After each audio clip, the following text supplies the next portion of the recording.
Have you ever wondered why ancient astronaut theorists always seem to point to one civilization above all others? Why every documentary about alien visitors inevitably leads back to the same clay tablets, the same wedge-shaped writing, the same mysterious gods descending from the heavens? Tonight, we're diving deep into what might be the most persistent myth in alternative archaeology, the idea that the Sumerians had a space program. This isn't your typical debunking video where we simply say aliens didn't visit Earth and call it a day. Instead, we're going to trace exactly how this myth was built, who built it, and why it became so powerful that it now overshadows the actual incredible achievements of humanity's first urban civilization.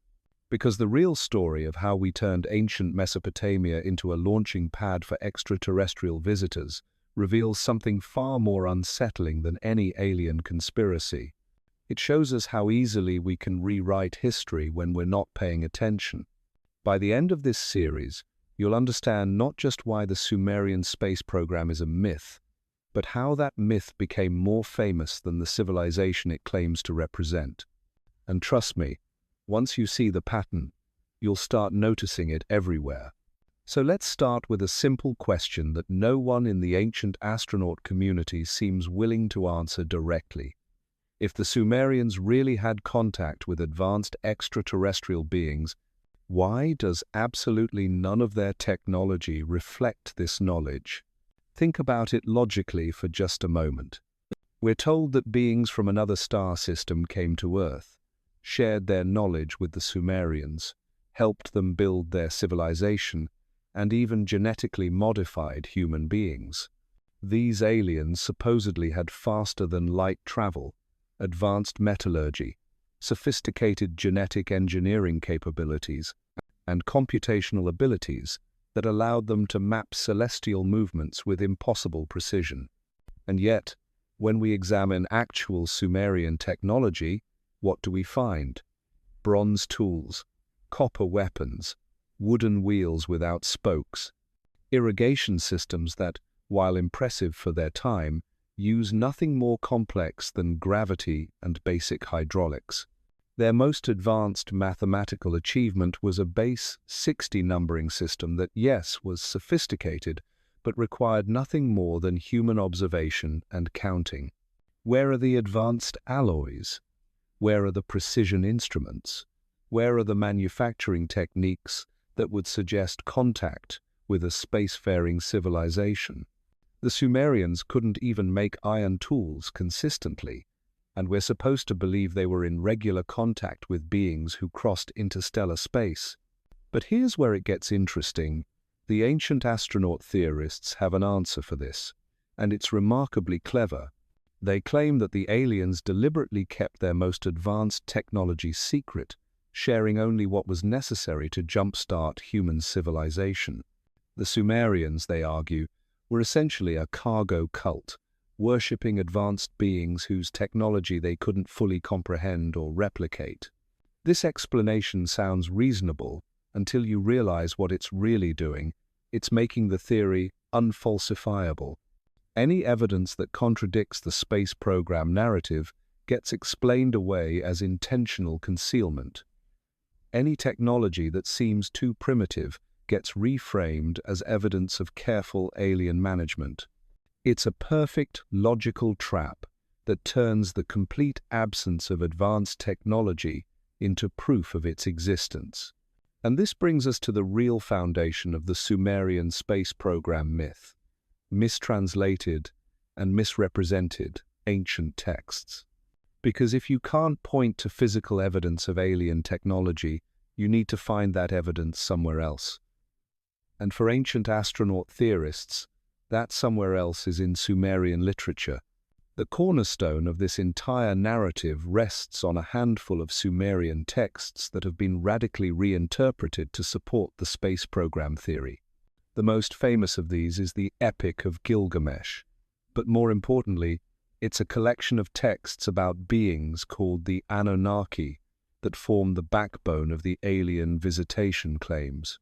Now, here's what actually happened with these translations, And it's a story that reveals just how easily academic work can be twisted when it falls into the wrong hands.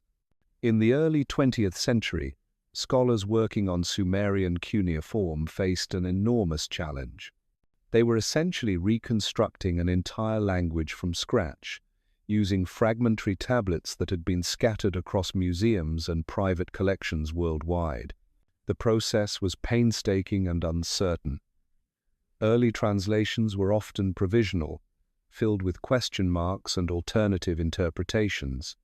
Scholars would publish their work with careful caveats, explaining that certain passages were unclear, that some words might have multiple meanings, that context was often missing.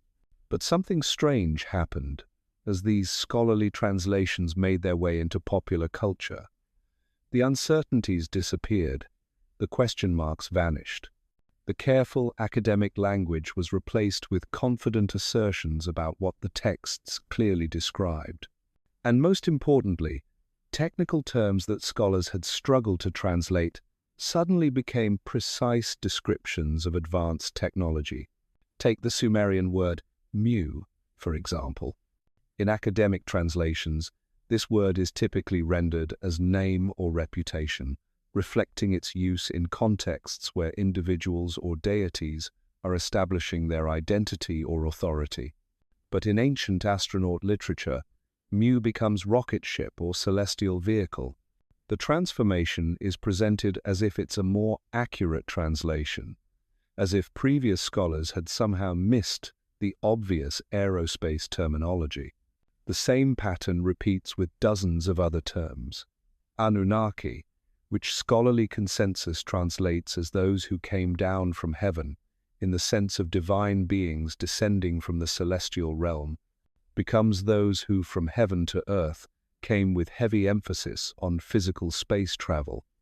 Nephilim transforms from fallen ones in a spiritual sense to those who came down in spacecraft. But here's what makes this particularly insidious. These reinterpretations weren't presented as wild speculation or creative fiction. They were presented as scholarship, complete with footnotes, references to legitimate academic sources, and the kind of authoritative tone that makes readers believe they're learning suppressed historical facts. The most influential figure in this transformation was Zecharia Sitchin, whose books beginning in the 1972 popularized the idea that Sumerian texts contained detailed accounts of alien visitation. Sitchin claimed to be a scholar of ancient languages, and his books were filled with references to academic sources and translations. But when actual Assyriologists examined his work, they found something troubling. Sitchin's translations bore little resemblance to what the texts actually said. Professor Michael Heiser, who holds a PhD in Hebrew Bible and Semitic languages, spent years documenting the problems with Sitchin's translations. Heiser found that Sitchin consistently mistranslated key terms, ignored grammatical context, and imposed meanings on ancient words that had no linguistic justification. In some cases, Sitchin claimed that Sumerian texts described specific technological processes, when those texts were actually talking about religious rituals or agricultural practices. But by the time these scholarly critiques emerged, Sitchin's interpretations had already taken on a life of their own. His books had sold millions of copies. Documentary filmmakers had used his translations as source material. Other authors had built entire careers expanding on his theories. The myth had become self-sustaining, feeding on itself and growing stronger with each retelling. And this is where we encounter one of the most fascinating aspects of how myths spread in the modern world. Once a certain threshold of cultural penetration is reached, the myth becomes more compelling than the truth, not because it's more accurate, but because it's more widely known. People encounter the ancient astronaut interpretation of Sumerian texts before they ever hear about mainstream archaeological understanding. The myth gets there first, plants its flag, and claims the territory. This creates a peculiar reversal, where actual scholarly work starts to look like the fringe position. When an Assyriologist explains what Sumerian texts really say about the Anunnaki, they're not seen as presenting established academic consensus. Instead, they're perceived as offering an alternative theory that challenges the obvious alien interpretation that everyone has already heard about. The result is that we now have millions of people who believe they understand Sumerian civilization better than the scholars who spend their careers studying it. They've been told that academics are either ignorant of the true translations or actively suppressing them to maintain some kind of status quo. The myth doesn't just reinterpret Sumerian texts. It reframes the entire academic establishment as an obstacle to truth. But there's another layer to this story that makes it even more complex. Because while ancient astronaut theorists were busy mistranslating Sumerian texts to support their space program narrative, something else was happening in popular culture that would give their claims unprecedented reach and credibility. Science fiction had discovered the ancient astronaut theme, and it was about to transform a fringe archaeological theory into a global phenomenon. From television shows to blockbuster movies, from best-selling novels to video games, the idea that aliens had visited ancient Earth became one of the most popular storylines in modern entertainment. And here's the crucial part. These fictional portrayals didn't present themselves as fiction. They used documentary-style formatting, interviewed real scholars, included footage of actual archaeological sites, and mixed genuine historical facts with speculative interpretations in ways that made it nearly impossible for general audiences to tell where scholarship ended and storytelling began. The Ancient Aliens television series, which premiered in 2009 and has produced over 200 episodes, perfected this technique. Each episode follows a similar format. Present genuine archaeological mysteries, interview credentialed experts, show dramatic footage of ancient sites, and then seamlessly transition into speculative explanations that treat alien visitation as the most logical solution.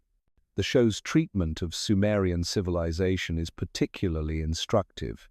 Episodes will begin with accurate information about Sumerian achievements, their invention of writing, their sophisticated mathematics, their complex urban planning. But then the narrative shifts. These achievements become evidence not of human ingenuity, but of alien intervention. The sophisticated mathematics becomes proof of extraterrestrial teaching. The complex urban planning becomes evidence of alien blueprints. What makes this so effective is that the show doesn't deny Sumerian achievements. Instead, it appropriates them. It takes everything that makes Sumerian civilization genuinely impressive and uses those achievements as building blocks for a completely different story. The result is that viewers walk away believing they've learned about Sumerian history when they've actually absorbed a science fiction narrative that uses Sumerian civilization as a backdrop. And this brings us to perhaps the most troubling aspect of the Sumerian space program myth. It doesn't just misrepresent ancient history. It actively diminishes one of humanity's greatest civilizational achievements by suggesting that humans couldn't possibly have accomplished these things on their own. The real Sumerians developed the world's first writing system, created the first schools, established the first legal codes, built the first cities, invented the wheel, developed sophisticated metallurgy, created complex irrigation systems, and established trade networks that spanned continents. They did all of this through human intelligence, human creativity, and human cooperation. But the ancient astronaut narrative takes these incredible human achievements and attributes them to alien intervention. It suggests that the leap from hunter-gatherer societies to urban civilization was too rapid, too sophisticated, too advanced for humans to have accomplished independently. The implication is clear. Humans weren't smart enough, creative enough, or capable enough to build civilization without extraterrestrial help. This isn't just historically inaccurate, it's profoundly insulting to human capability and achievement. It reduces our ancestors to primitive beings who could only advance through alien guidance, and it reduces us to the descendants of a species that needed cosmic babysitters to learn how to organize society. The psychological appeal of this narrative reveals something uncomfortable about how we view ourselves and our place in the universe. There's something seductive about the idea that we're part of a cosmic story, that our origins are tied to advanced beings from distant stars, that we're somehow special enough to warrant alien attention and intervention. But this appeal comes at a cost that ancient astronaut proponents rarely acknowledge. When we attribute human achievement to alien intervention, we're not just rewriting history, we're rewriting human potential. We're saying that the most impressive things our species has accomplished weren't really accomplished by us at all. And this is where the Sumerian space program myth intersects with a much broader pattern in how alternative archaeology operates. It's not enough to simply claim that aliens visited Earth. The narrative requires that human beings be fundamentally incapable of the achievements we see in the archaeological record. Every impressive ancient structure, every sophisticated ancient technology, every complex ancient text becomes evidence not of human capability, but of human inadequacy. Consider how this plays out with other civilizations. The pyramids of Egypt? Too precise for ancient humans. The stone blocks at Pumapunku? Too perfectly cut for primitive tools. The Nazca lines? Too large scale for people without flight. The pattern is always the same. Find something impressive in the ancient world, declare it beyond human capability, and then insert aliens as the only possible explanation. The Sumerians get this treatment more than most, partly because their achievements really were remarkable, and partly because their civilization is old enough and distant enough that most people don't have a clear understanding of what they actually accomplished. This makes them perfect candidates for mythological transformation. But there's another reason the Sumerians became central to ancient astronaut theory, and it has less to do with their actual history and more to do with the mechanics of how modern myths spread. The Sumerian space program story didn't emerge in isolation. It developed alongside and in response to other cultural trends that were reshaping how people thought about human origins, technological progress, and our place in the cosmos. The space age had begun. Humans had walked on the moon. Science fiction was exploring themes of alien contact and technological transcendence. Religious authority was being questioned. Traditional historical narratives were being challenged. Into this cultural moment came a theory that seemed to address all of these currents simultaneously. Ancient astronaut theory offered a way to embrace both scientific progress and mystical thinking. It suggested that technology and spirituality weren't opposed to each other, but were actually part of the same cosmic story. It provided a narrative that felt both ancient and futuristic, both grounded in historical evidence and open to infinite possibility. The Sumerians became the perfect vehicle for this narrative because their civilization existed at the intersection of so many human firsts. They were the first to write, the first to build cities, the first to develop complex governments. If you wanted to tell a story about when and where alien intervention might have occurred, the dawn of civilization in Mesopotamia was the obvious choice. But this cultural appeal doesn't make the theory true, and it doesn't excuse the systematic distortion of Sumerian history that ancient astronaut theorists have perpetuated. When we examine the actual evidence, the real archaeological record, the properly translated texts, the genuine technological achievements, we find something far more remarkable than any alien visitation story. We find proof that human beings are capable of extraordinary things when they work together, learn from each other, and build upon previous generations' knowledge. The Sumerian achievement wasn't the result of alien intervention. It was the result of human intelligence being applied systematically over many generations to the problems of survival, cooperation, and social organization. The development of cuneiform writing, for example, didn't happen overnight as the result of alien teaching.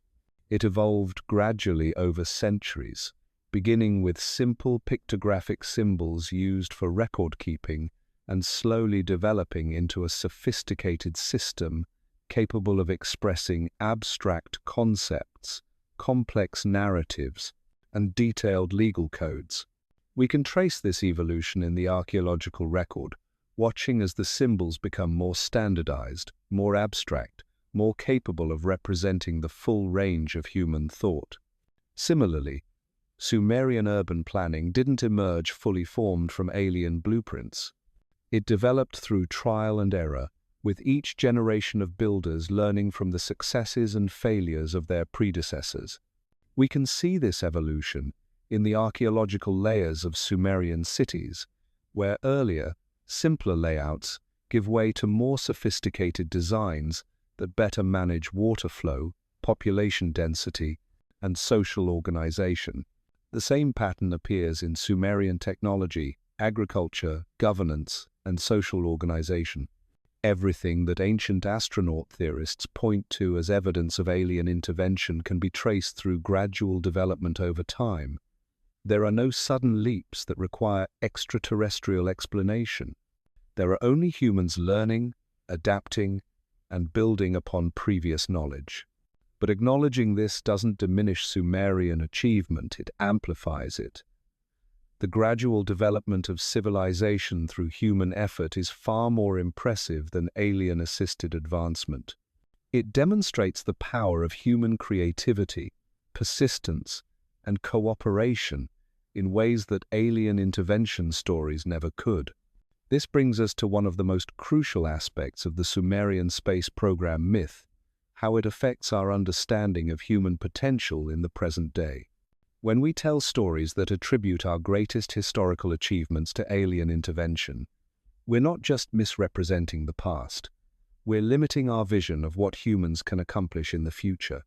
The message embedded in ancient astronaut theory is that humans are fundamentally limited beings who require external assistance to achieve greatness.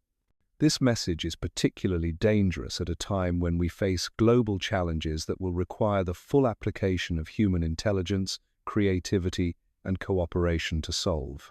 Climate change, resource depletion, social inequality, technological disruption, these challenges won't be solved by waiting for alien intervention.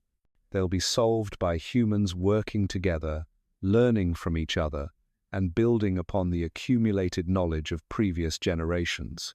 In other words, they'll be solved by doing exactly what the Sumerians did when they faced the challenges of organizing complex societies in ancient Mesopotamia.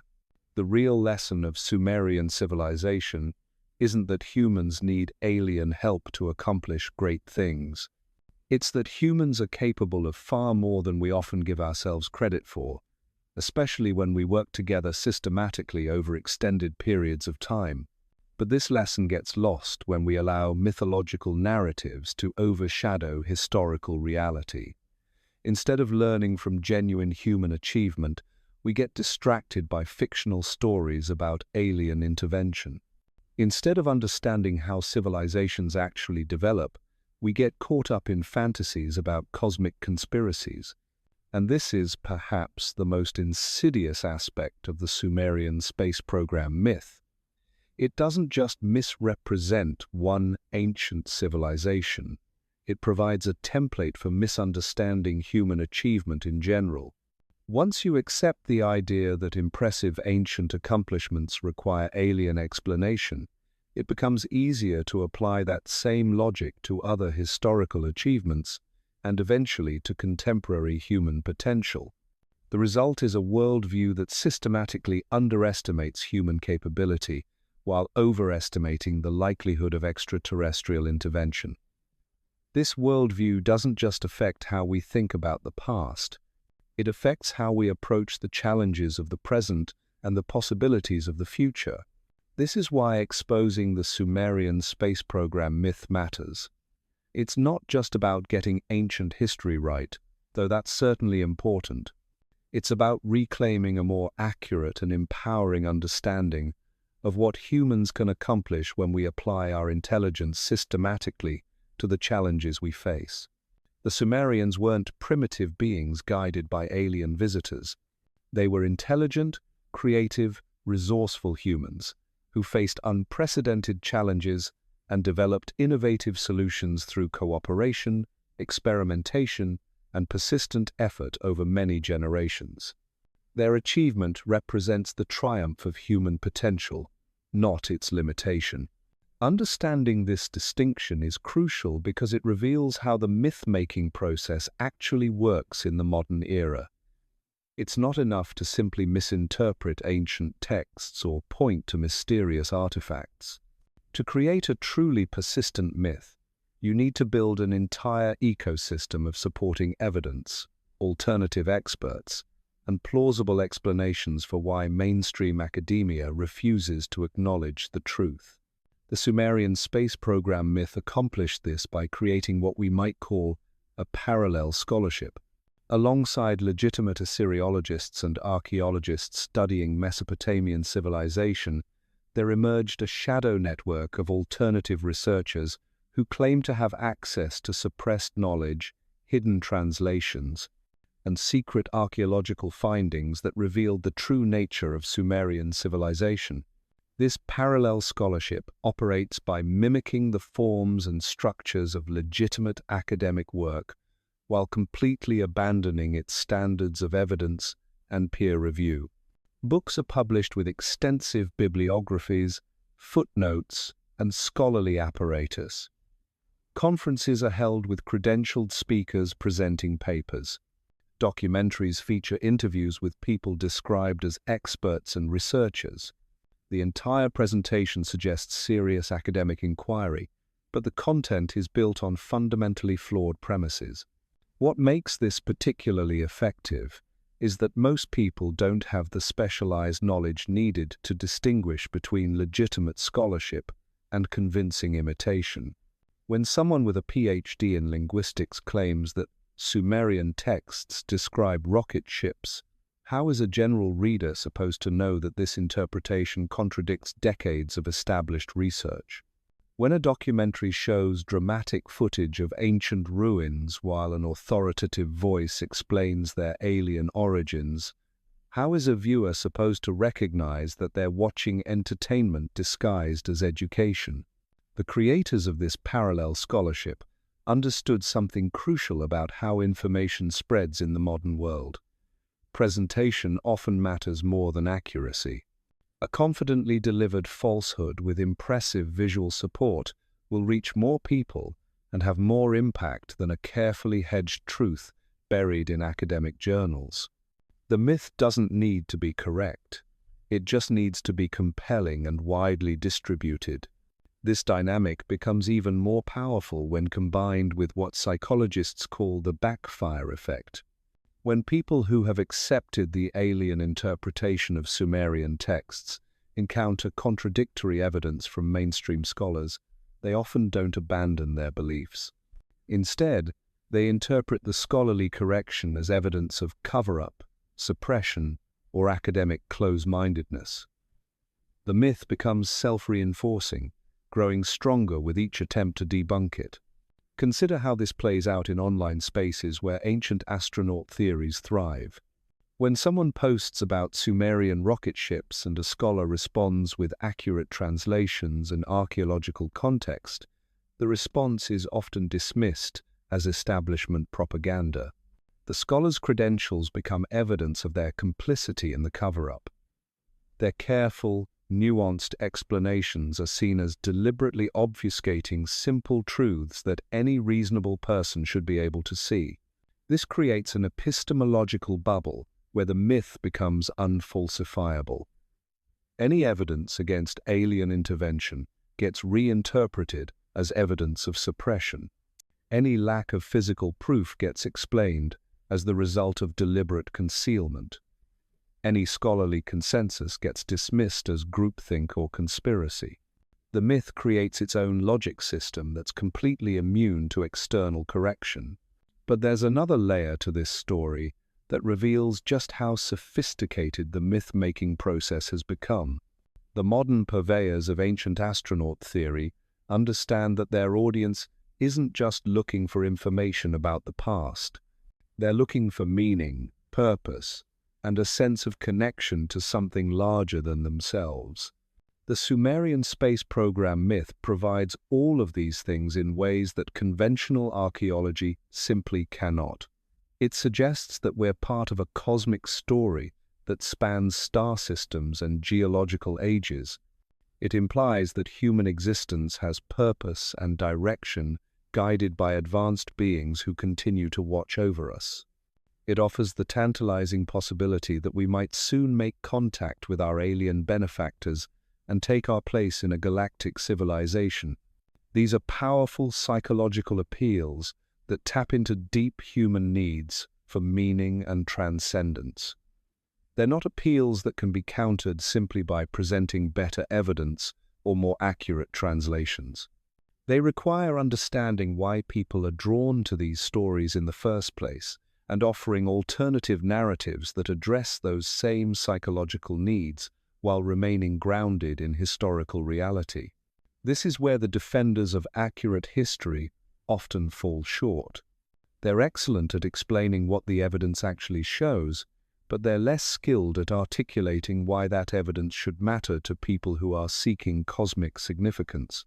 They can tell you what Sumerian texts really say about the Anunnaki, but they struggle to explain why anyone should care about accurate translations when the inaccurate ones offer such a compelling vision of human destiny.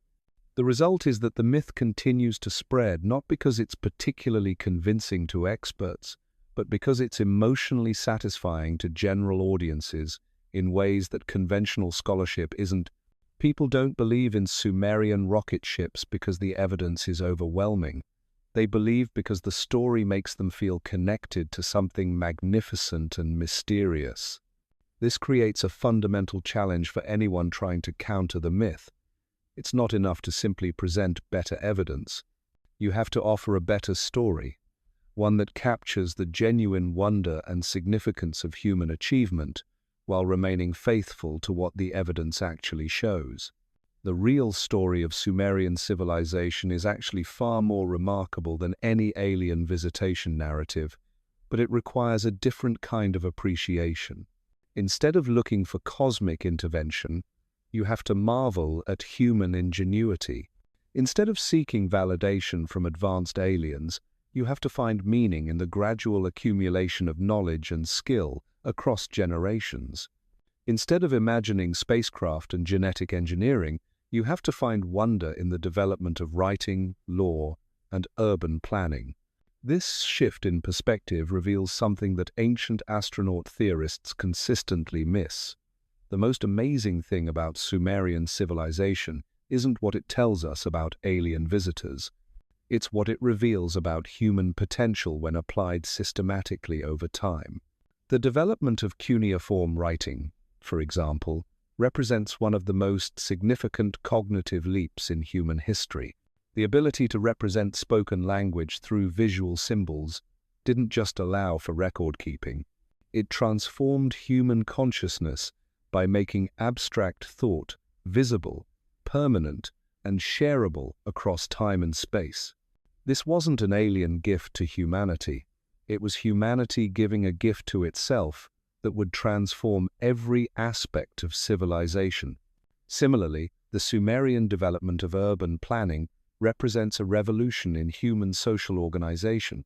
For the first time in history, people learned how to coordinate the activities of thousands of individuals within dense settlements. This required innovations in governance, law, resource distribution, waste management, and social cooperation that had never been attempted before. The solutions the Sumerians developed weren't downloaded from alien databases. They were worked out through generations of experimentation, failure, and gradual improvement. The same pattern appears throughout Sumerian achievement: their mathematical innovations, their metallurgical advances, their agricultural techniques, their literary accomplishments. All of these represent human intelligence being applied creatively to practical problems over extended periods. There's no need for extraterrestrial explanation, because human explanation is not only sufficient but more remarkable. But recognizing this requires abandoning the assumption that human beings are fundamentally limited creatures who couldn't possibly have accomplished these things on their own. It requires accepting that our ancestors were just as intelligent, creative, and capable as we are today. They just had different tools and different accumulated knowledge to work with. This is perhaps the most important lesson that gets lost in the ancient astronaut narrative.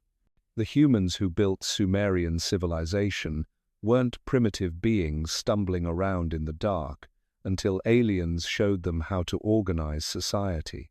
They were intelligent people facing unprecedented challenges and developing innovative solutions through the same kinds of reasoning, creativity, and cooperation that drive human achievement today. When we attribute their accomplishments to alien intervention, we're not just misunderstanding the past, we're misunderstanding human nature itself. We're suggesting that the kinds of breakthrough thinking that created civilization were somehow beyond normal human capability, when in fact they represent human capability operating exactly as it should when given the right circumstances and sufficient time. This misunderstanding has consequences that extend far beyond ancient history. If we believe that the most impressive human achievements required alien assistance, we're likely to underestimate what humans can accomplish in addressing contemporary challenges. If we think civilization itself was an alien gift rather than a human achievement, we're likely to feel helpless in the face of problems that actually have human solutions. The Sumerian space program myth doesn't just misrepresent one ancient civilization. It promotes a fundamentally disempowering view of human potential that makes us less likely to attempt the kinds of ambitious, long-term projects that civilization requires. It encourages us to wait for external salvation rather than taking responsibility for our own future. And this brings us to one of the most perverse aspects of how the myth has evolved in recent decades. As it has become more elaborate and more widely accepted, it has also become more explicitly pessimistic about human capability. Early ancient astronaut theories, at least, suggested that humans were worth educating and uplifting. Modern versions increasingly portray humans as failed experiments, genetic mistakes, or cosmic accidents that require constant alien management to avoid self-destruction. This progression reveals the ultimate destination of the myth-making process. It begins by attributing human achievement to alien intervention, continues by suggesting that humans are fundamentally incapable of great achievement, and concludes by arguing that human independence itself is dangerous and undesirable. The logical endpoint of ancient astronaut theory isn't human empowerment through cosmic connection, it's human subordination to superior beings who know better than we do about how we should live. The Sumerian space program myth, in other words, isn't just historically inaccurate. It's a Trojan horse that carries a profoundly anti-human message, disguised as wonder and cosmic significance. It promises to reveal our true origins and destiny, while actually promoting a vision of humanity as permanently dependent on external guidance and control. Understanding this helps explain why the myth has been so successful despite its obvious factual problems. It's not really about Sumerian history at all. It's about contemporary anxieties regarding human autonomy, responsibility, and capability. It offers an escape from the burden of human agency by suggesting that someone else has always been in charge and always will be. But this escape comes at an enormous cost. When we abandon responsibility for human achievement, we also abandon confidence in human potential. When we attribute the development of civilization to alien intervention, we make it much harder to believe that humans can solve the problems that civilization faces today. The real Sumerians offer a different model entirely. They show us humans taking responsibility for their own development, solving unprecedented problems through creativity and cooperation, and building something remarkable through sustained effort over many generations. They demonstrate that human intelligence, when applied systematically and collaboratively, is capable of achievements that seem impossible until they happen. This is the message that gets lost in the noise of rocket ships and genetic experiments. The most important thing about Sumerian civilization isn't what it tells us about alien visitors. It's what it reveals about what humans can accomplish when we work together toward common goals with patience, ingenuity, and determination. That lesson is more relevant today than any ancient astronaut theory could ever be. Because the challenges we face, climate change, resource depletion, social inequality, technological disruption, won't be solved by alien intervention or cosmic guidance. They'll be solved by humans doing exactly what the Sumerians did, applying intelligence systematically to difficult problems while learning from both successes and failures.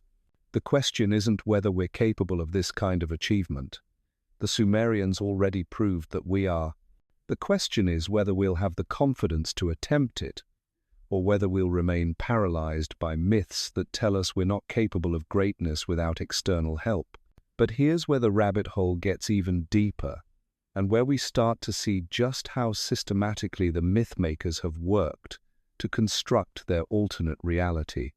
Because it's not enough to simply mistranslate a few texts and claim they describe space travel.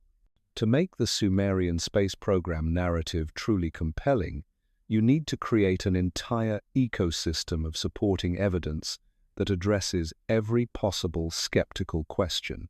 And that's exactly what happened over the past 50 years.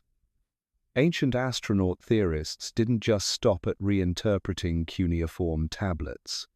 They systematically went through every aspect of Sumerian civilization and found ways to transform normal archaeological evidence into proof of alien contact.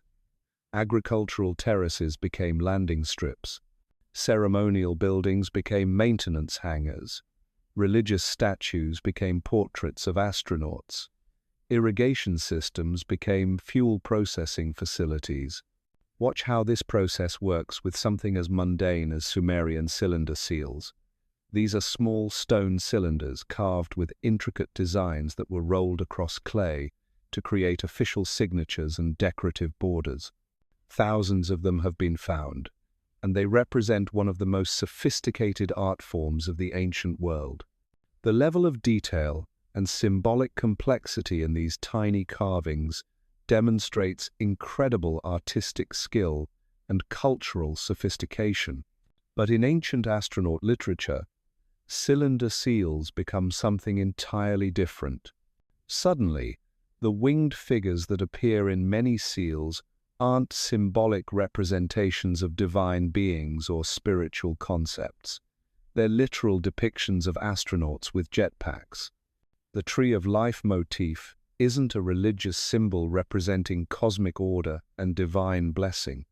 It's a diagram of alien DNA manipulation equipment. The celestial symbols aren't astronomical observations used for calendar keeping and agricultural timing. They're star maps showing the aliens' home planet. What makes this transformation so insidious is how it maintains just enough connection to the original evidence to seem plausible while completely altering its meaning. Yes, there are winged figures on cylinder seals. Yes, there are tree-like symbols. Yes, there are celestial motifs. But the interpretation of what these images represent has been completely divorced from their cultural and religious context and replaced with science fiction speculation presented as scholarly analysis. The same process gets applied to Sumerian architecture. The Ziggurats, those massive stepped pyramid structures that dominated Mesopotamian cities, were clearly religious buildings. We know this because we can read the inscriptions on them, we understand their function within Sumerian society, and we can trace their architectural evolution from earlier temple forms. They were designed to bring human worshippers closer to the divine realm, serving as artificial mountains where earth met heaven. But ancient astronaut theorists look at ziggurats and see launch platforms. The step design becomes evidence of alien engineering optimized for spacecraft operations. The precise astronomical alignments become proof that these weren't religious structures but functional space facilities. The fact that many ziggurats show signs of fire damage becomes evidence of rocket exhaust rather than the known historical reality of warfare, lightning strikes, and ritual fires. Notice the pattern here.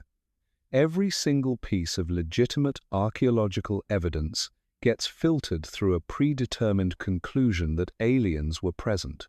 There's no actual investigation happening, no genuine attempt to understand what the evidence shows. Instead, there's a systematic reinterpretation of everything to fit a pre-existing narrative, regardless of what that evidence actually indicates. This creates what we might call interpretive totalitarianism, where literally everything becomes proof of the same conclusion. Advanced for its time? Aliens. Sophisticated beyond expectation? Aliens. Mysteriously damaged or incomplete? Obviously aliens, but the evidence was covered up. The theory becomes unfalsifiable because every possible piece of evidence, including the absence of evidence, supports the predetermined conclusion. But the most sophisticated aspect of this myth-making process is how it deals with the problem of expert opposition. Because from the very beginning, ancient astronaut theorists knew they would face criticism from actual scholars who understand Sumerian civilization. They needed a way to inoculate their audience against this criticism before it arrived. The solution was brilliant in its simplicity. They positioned mainstream archaeology as part of the conspiracy, not because archaeologists were necessarily hiding alien evidence, but because they were trapped within an academic paradigm that couldn't accept revolutionary discoveries.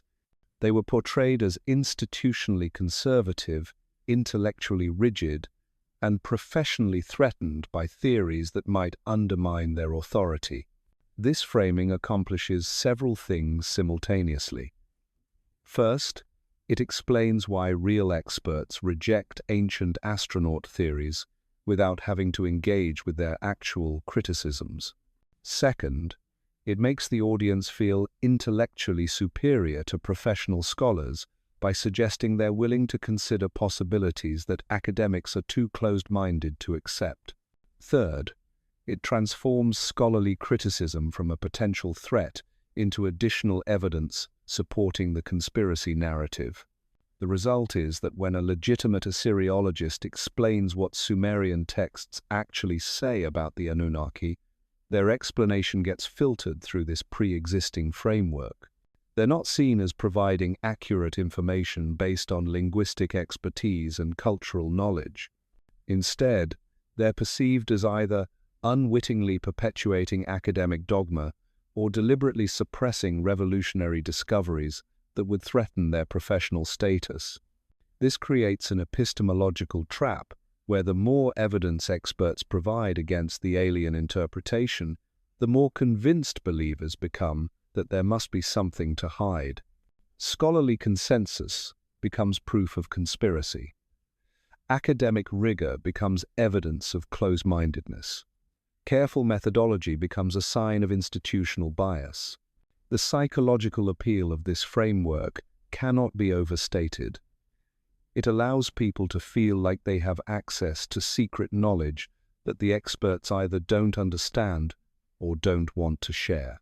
It transforms them from passive consumers of information into active participants in uncovering hidden truths. It makes them feel intellectually adventurous and emotionally connected to something larger than conventional academic discourse. But this appeal comes at an enormous cost that goes far beyond simply misunderstanding Sumerian history. When you train people to distrust expert knowledge in one domain, that distrust tends to generalize to other domains. If archaeologists can't be trusted to accurately interpret ancient texts, maybe climate scientists can't be trusted to accurately interpret temperature data. If mainstream academia suppresses evidence about alien visitation, maybe it also suppresses evidence about alternative medicine or political conspiracies. The Sumerian space program myth, in other words, isn't just promoting a false understanding of ancient history. It's promoting a fundamentally anti-intellectual worldview that undermines trust in expertise across multiple domains. It's training people to privilege compelling narratives over careful analysis, emotional satisfaction over empirical evidence, and intuitive appeal over methodological rigor. This has consequences that extend far beyond ancient astronaut theory itself. In a world facing complex challenges that require sophisticated understanding of science, economics, ecology, and social systems, we need people who can distinguish between legitimate expertise and convincing misinformation. We need citizens who understand how knowledge is produced, validated, and refined through careful investigation and peer review. The ancient astronaut approach to evidence evaluation actively works against these cognitive skills.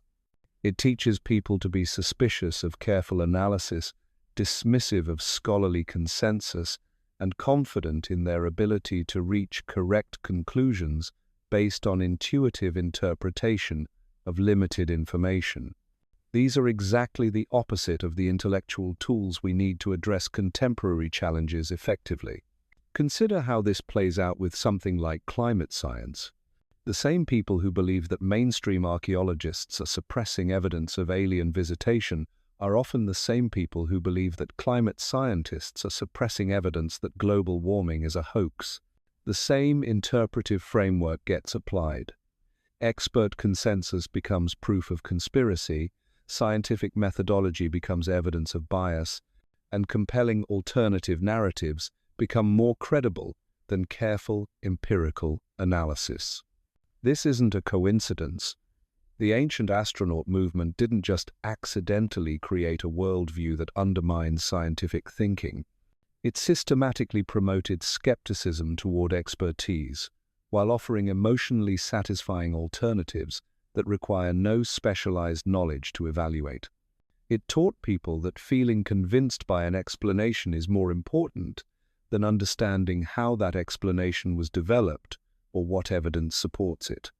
The Sumerian space program myth serves as a perfect case study for how this process works, because it demonstrates every technique that modern misinformation campaigns use to undermine legitimate knowledge. Start with a grain of genuine mystery. Add speculative interpretations that sound authoritative, dismiss expert criticism as bias or conspiracy, and create an emotionally satisfying narrative that makes believers feel special for seeing what others miss. But there's another layer to this story that makes it even more troubling. Because the ancient astronaut movement didn't emerge in a cultural vacuum, it developed alongside and in interaction with other movements that were also working to undermine trust in institutional authority and scientific expertise.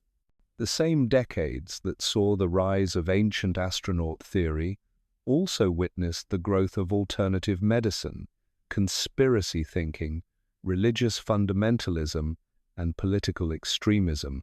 These movements reinforced each other in subtle but important ways.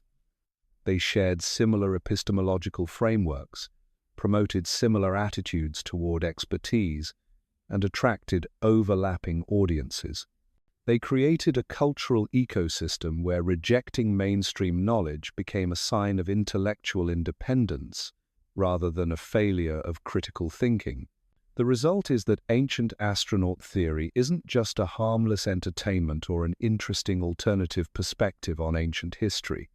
It's part of a broader assault on the institutions and methodologies that modern societies depend on to distinguish between true and false claims about the world.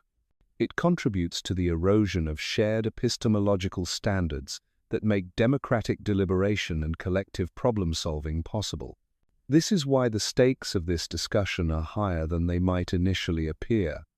When we allow myths like the Sumerian space program to spread unchallenged, we're not just permitting historical inaccuracy, we're contributing to the degradation of the intellectual infrastructure that civilization requires to function effectively. The real tragedy is that this degradation is completely unnecessary. The actual story of Sumerian civilization is far more remarkable and inspiring than any alien visitation narrative could ever be.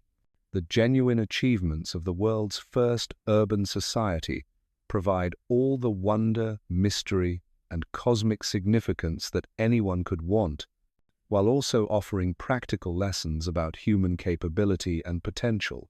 But appreciating this genuine story requires developing different intellectual habits than those promoted by ancient astronaut theory.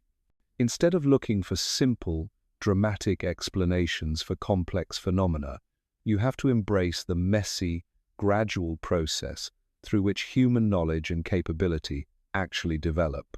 Instead of seeking validation from imaginary cosmic authorities, you have to find meaning in the real achievements of real people, working together over extended periods. Instead of dismissing expert knowledge as biased or conspiratorial, you have to learn how to evaluate evidence carefully, understand the difference between speculation and established fact, and appreciate the cumulative nature of scholarly understanding. These are more demanding intellectual practices than simply accepting compelling narratives that confirm your existing beliefs. But they're also more rewarding practices because they connect you to the actual process through which human knowledge grows and human capabilities expand. When you understand how the Sumerians really developed writing, really organized their cities, and really created the foundations of civilization, you're not just learning about ancient history, you're learning about human potential and how it can be realized through sustained effort and cooperation. This understanding becomes particularly important when we consider the challenges facing contemporary civilization. Climate change, resource depletion, social inequality, technological disruption. These problems won't be solved through dramatic interventions by superior beings who know better than we do. They'll be solved through the same kinds of patient, collaborative, experimental processes that the Sumerians used to develop agriculture, writing, and urban planning. The ancient astronaut narrative encourages passivity in the face of such challenges by suggesting that human problems require non-human solutions. If civilization itself was an alien gift, then presumably the preservation of civilization also requires alien intervention. This leaves us waiting for salvation from external sources, rather than taking responsibility for developing our own solutions. The real Sumerian story suggests something entirely different. It shows us humans successfully addressing unprecedented challenges through intelligence, creativity, and cooperation applied systematically over many generations. It demonstrates that the most impressive human achievements come not from sudden breakthroughs or external assistance, but from the cumulative effects of many people working together toward common goals. This is a much more empowering message than anything ancient astronaut theory has to offer. Instead of positioning humans as cosmic dependents waiting for alien guidance, it positions us as the inheritors of a problem-solving tradition that stretches back to the dawn of civilization. Instead of suggesting that our greatest achievements were never really ours, it shows us that human capability, when properly organized and sustained, is sufficient for remarkable accomplishments. But accessing this more empowering message requires abandoning the intellectual habits that ancient astronaut theory promotes. It means accepting that truth is often more complex and less dramatic than compelling fiction.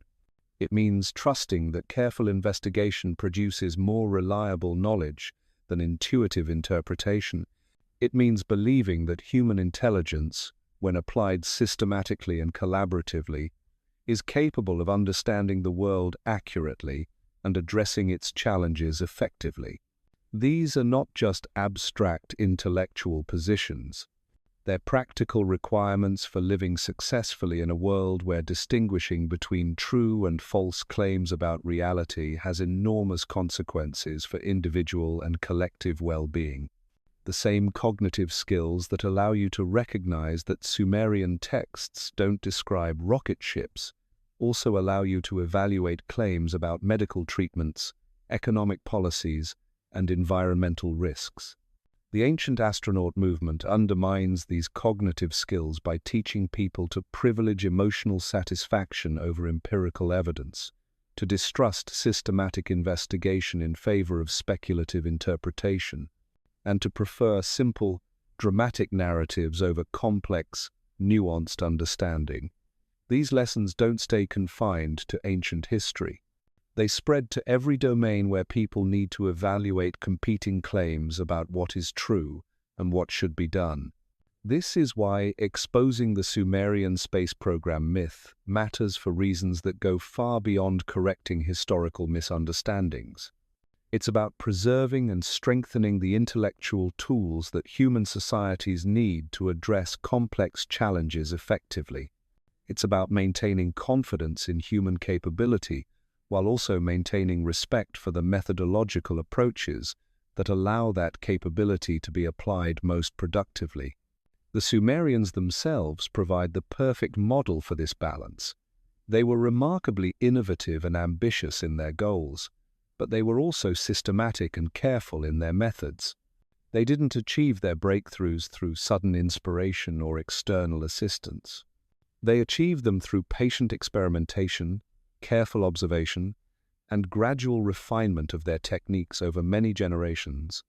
This combination of ambition and methodology address contemporary challenges. We need the confidence, innovation, and rigor is exactly what we need to attempt difficult things, but we also need the intellectual discipline to distinguish between approaches that work and approaches that don't. We need the creativity to imagine better futures, but we also need the analytical skills to develop realistic pathways toward those futures. The ancient astronaut movement promotes the ambition while undermining the methodology. It encourages people to think big and imagine cosmic possibilities, but it discourages them from developing the critical thinking skills necessary to evaluate those possibilities realistically. The result is a kind of magical thinking that feels empowering but actually leaves people less capable of addressing real challenges effectively. The genuine story of Sumerian achievement offers a different model entirely. It shows us ambition grounded in careful methodology, innovation supported by systematic investigation, and remarkable achievements that resulted from human intelligence being applied persistently and collaboratively over extended periods. This is the model we need to recover if we want to address the challenges of the present and future as successfully as the Sumerians addressed the challenges of their time. But recovering this model requires more than simply debunking ancient astronaut theories. It requires actively promoting the intellectual virtues that make genuine achievement possible: curiosity balanced by skepticism, openness balanced by rigor, confidence balanced by humility, and ambition balanced by patience. These virtues don't come naturally to most people, but they can be cultivated through practice and reinforcement. The question is whether we'll choose to cultivate them or whether we'll continue to be seduced by the easier path of accepting compelling narratives that require no intellectual effort to evaluate. The ancient astronaut movement offers a test case for this choice because it presents such a clear contrast between careful analysis and wishful thinking, between human achievement and cosmic dependency, between empowering truth and comforting fiction. How we respond to this test case will determine not just how we understand ancient history, but how we approach the future challenges that will determine whether human civilization continues to thrive or begins to decline. The Sumerians showed us what human intelligence can accomplish when applied systematically and collaboratively.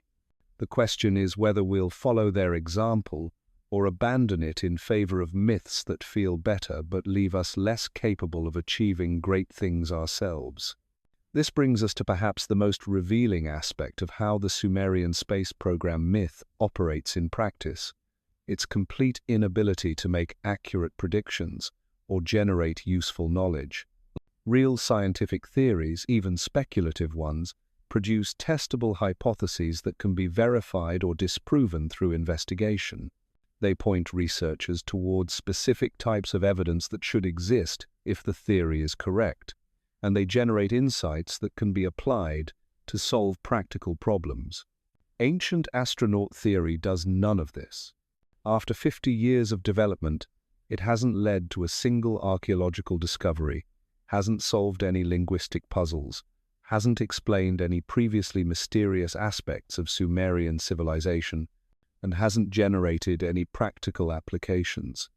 It exists in a closed loop where every piece of evidence gets reinterpreted to fit the predetermined conclusion, but the theory itself never grows, changes, or improves based on new information. Consider what should happen if the theory were actually true. If aliens really did visit ancient Mesopotamia and share advanced technology with the Sumerians, we should be able to make specific predictions about what kinds of evidence we'd find. We should discover sophisticated metallurgy that's inexplicable given known ancient techniques. We should find precision instruments that require manufacturing capabilities beyond what we know ancient peoples possessed. We should uncover mathematical or astronomical knowledge that's impossibly advanced for the time period. Most importantly, we should find technological continuity. If aliens shared advanced knowledge with the Sumerians, some trace of that knowledge should have persisted in later Mesopotamian cultures, even if it became garbled or incomplete over time. Advanced techniques don't just vanish completely unless there's a catastrophic breakdown in cultural transmission. But when we look at the actual archaeological record, we find none of this. Sumerian technology shows clear continuity with earlier developments and clear influence on later innovations. There are no mysterious gaps, no impossible achievements, no evidence of knowledge that couldn't have been developed through normal human processes of observation, experimentation, and gradual refinement. The metallurgy progresses logically from earlier techniques. The mathematics builds systematically on previous counting systems. The astronomy develops naturally from agricultural observations. The architecture evolves predictably from earlier building methods. Everything fits together in ways that make perfect sense if you understand how human knowledge actually develops over time. This creates a fundamental problem for ancient astronaut theorists. Their theory predicts evidence that doesn't exist, while failing to predict evidence that does exist. In any legitimate scientific framework, this would be grounds for abandoning or significantly revising the theory. But ancient astronaut theory operates by different rules. Instead of changing the theory to fit the evidence, it changes the interpretation of evidence to fit the theory. When advanced alien technology fails to appear in the archaeological record, this becomes evidence that the aliens were more subtle than expected. When mathematical knowledge develops gradually rather than appearing suddenly, this becomes evidence that alien teachers were more patient than originally theorized.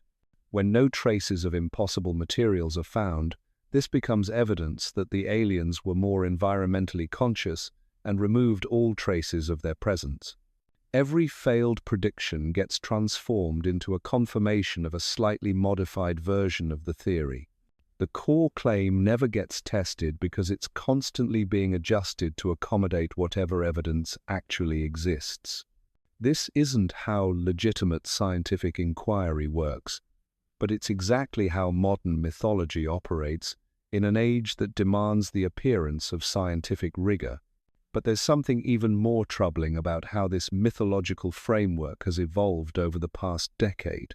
As it's become clear that the physical evidence for ancient alien visitation simply doesn't exist, ancient astronaut theorists have increasingly shifted toward claims that can't be tested at all. Instead of pointing to specific artifacts or technologies, they now focus on consciousness, genetics, and spiritual evolution domains where it's much harder to definitively prove them wrong. The latest versions of ancient astronaut theory claim that alien intervention wasn't primarily technological, but psychological and genetic. The aliens didn't give humans advanced tools, they gave us advanced consciousness. They didn't leave behind physical evidence, they left behind DNA modifications that enhanced human cognitive ability. They didn't build structures that would survive in the archaeological record. They built mental frameworks that would persist in human consciousness across millennia. This shift is strategically brilliant because it makes the theory essentially unfalsifiable while maintaining its emotional appeal. You can't excavate consciousness. You can't carbon date genetic modifications that supposedly occurred thousands of years ago without leaving physical traces. You can't peer-review claims about spiritual evolution or cosmic awakening, but you can feel like these claims explain your personal sense of being different, special, or connected to something larger than mundane human existence. The modern version of ancient astronaut theory isn't really about ancient history at all. It's about contemporary identity and meaning-making in a world that often feels disconnected from cosmic purpose. This evolution reveals something crucial about how the myth functions in people's lives. It's not primarily an explanation for archaeological evidence or historical developments. It's a framework for understanding personal experience and human potential in ways that feel more significant than conventional scientific or historical narratives provide. When someone believes that their consciousness was enhanced by alien genetic modification, they're not just making a claim about ancient history, they're making a claim about their own identity and capabilities. When they believe that human civilization was guided by cosmic teachers, they're not just interpreting archaeological evidence, they're positioning themselves as part of a story that spans star systems and geological ages. The psychological appeal of this framework helps explain why the myth has proven so resistant to factual correction. People don't abandon ancient astronaut theory when confronted with accurate translations of Sumerian texts because they weren't drawn to it primarily by linguistic evidence in the first place. They were drawn to it by the promise of cosmic significance and personal meaning that the myth provides. This creates a fundamental challenge for anyone trying to counter the myth through conventional debunking approaches. You can demonstrate conclusively that Sumerian texts don't describe rocket ships, that cylinder seals don't depict astronauts, and that ziggurats weren't launch platforms. But none of this addresses the underlying psychological needs that drive people toward ancient astronaut theory in the first place. Those needs for meaning, purpose, cosmic connection, and personal significance are completely legitimate human requirements. The problem isn't that people seek these things, it's that they're seeking them through frameworks that actively undermine their ability to find genuine satisfaction and empowerment. The ancient astronaut narrative promises cosmic significance, but delivers intellectual passivity. It promises connection to advanced beings, but promotes disconnection from human community and achievement. It promises access to hidden knowledge, but discourages the critical thinking skills necessary to distinguish between knowledge and speculation. Most tragically, it promises enhanced human potential, while promoting a view of humanity as fundamentally dependent on external guidance and intervention. The very framework that claims to reveal human cosmic significance actually undermines confidence in human capability and achievement. This contradiction becomes especially clear when you compare the psychological effects of ancient astronaut theory with the psychological effects of understanding genuine human achievement.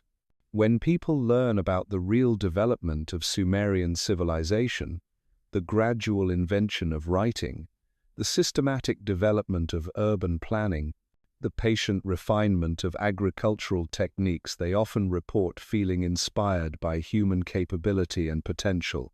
When they understand how these achievements built upon each other over generations, creating the foundation for everything that followed, they feel connected to a meaningful historical process that includes their own efforts and contributions. When they recognize that the same kinds of intelligence, creativity, and cooperation that built the first cities are still available today, they feel empowered to tackle contemporary challenges. This is exactly the opposite of what ancient astronaut theory produces. Instead of feeling inspired by human achievement, believers feel amazed by alien intervention. Instead of feeling connected to historical processes, they feel separated from a cosmic story that happened to other people in other times. Instead of feeling empowered to address current challenges, they feel dependent on external forces that may or may not choose to intervene again. The real tragedy isn't just that ancient astronaut theory misrepresents Sumerian history. It's that this misrepresentation actively undermines the very psychological benefits that people are seeking when they're drawn to the theory in the first place. But recognizing this creates an opportunity for a different kind of response to the ancient astronaut phenomenon. Instead of simply debunking false claims about the past, we can offer genuinely empowering alternatives that address the legitimate psychological needs that drive people toward cosmic conspiracy theories. The real story of human achievement, properly told, provides all the meaning, wonder, and significance that anyone could want. The development of consciousness, language, cooperation, and civilization represents the most remarkable process we know of in the universe. The fact that it happened through natural processes rather than alien intervention makes it more amazing, not less. When you understand how human intelligence emerged from earlier cognitive processes, how language developed from simpler communication systems, and how civilization grew from smaller social arrangements, you're not just learning about history, you're learning about ongoing processes that continue to shape human development today. This understanding connects you to something genuinely cosmic, the evolution of complexity and consciousness in the universe through natural processes that we're still part of and still contributing to. It positions you as an active participant in the most significant story we know, rather than a passive recipient of alien gifts that were bestowed in the distant past. But accessing this more empowering narrative requires developing intellectual habits that ancient astronaut theory actively discourages. You have to learn to find wonder in gradual processes rather than dramatic interventions. You have to appreciate complexity rather than seeking simple explanations. You have to embrace uncertainty and ongoing investigation rather than accepting final answers that feel emotionally satisfying. These are more demanding intellectual practices, but they're also more rewarding because they connect you to processes that are actually happening, rather than stories that make you feel good but leave you essentially powerless to influence outcomes. The choice between these approaches isn't just about ancient history or archaeological interpretation. It's about how you understand your own place in the ongoing story of human development and what role you choose to play in addressing the challenges that story presents. The Sumerians faced unprecedented challenges in organizing complex societies, developing sustainable agriculture, and creating systems for preserving and transmitting knowledge. They addressed these challenges through intelligence, creativity, experimentation, and cooperation sustained over many generations. Their solutions weren't perfect, but they were good enough to create the foundation upon which all subsequent human civilization has been built. We face different, but equally unprecedented challenges today. Climate change, technological disruption, social inequality, and resource constraints require the same kinds of sustained intellectual effort and cooperative problem-solving that characterized the Sumerian achievement. The question is whether we'll approach these challenges with confidence in human capability or with dependence on external salvation. So, here we are, at the end of our journey through the labyrinth of myth-making and historical distortion. We've traced how a handful of mistranslated texts became rocket ships, how religious symbols transformed into astronaut helmets, how the patient work of human generations got repackaged as alien intervention.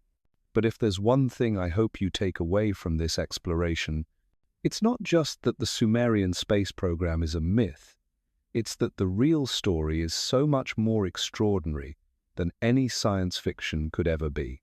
The Sumerians didn't need alien teachers because they had something far more powerful: human intelligence applied systematically over time. They didn't need cosmic intervention because they had human cooperation, human creativity, and human persistence working together to solve problems that no one had ever faced before.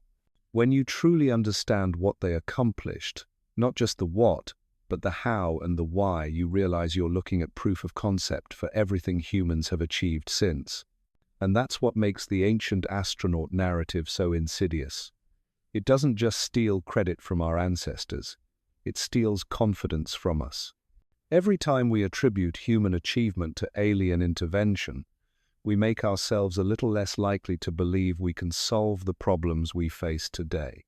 Every time we suggest that civilization required cosmic babysitters, we make ourselves more willing to wait for external salvation instead of taking responsibility for our own future.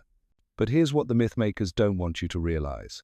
The same intelligence that invented writing in ancient Mesopotamia is still available today. The same capacity for cooperation that built the first cities still exists in every human community. The same systematic problem-solving that created the foundations of civilization is exactly what we need to address climate change, social inequality, and technological disruption. The Sumerians prove that humans are capable of far more than we often give ourselves credit for. Not because aliens made us special, but because we've always been special. We're the species that looks at unprecedented challenges and figures out solutions through patience, creativity, and working together over time. That's not a cosmic accident or an alien gift, that's who we are. And once you see that clearly, the ancient astronaut narrative stops being compelling and starts being what it really is, a distraction from the most empowering truth in human history. We built civilization once. We can do it again. We can do it better. And we don't need permission from the stars to get started. The question isn't whether we're capable of greatness. The Sumerians already answered that. The question is whether we'll have the confidence to attempt it or remain paralyzed by myths that tell us we need help from beings who were never there in the first place. Human intelligence, human cooperation, human persistence. That's the real space program. It always has been. And it's still running today, waiting for us to remember what we're actually capable of when we work together towards something bigger than ourselves. The truth was never in the stars. It was always in us.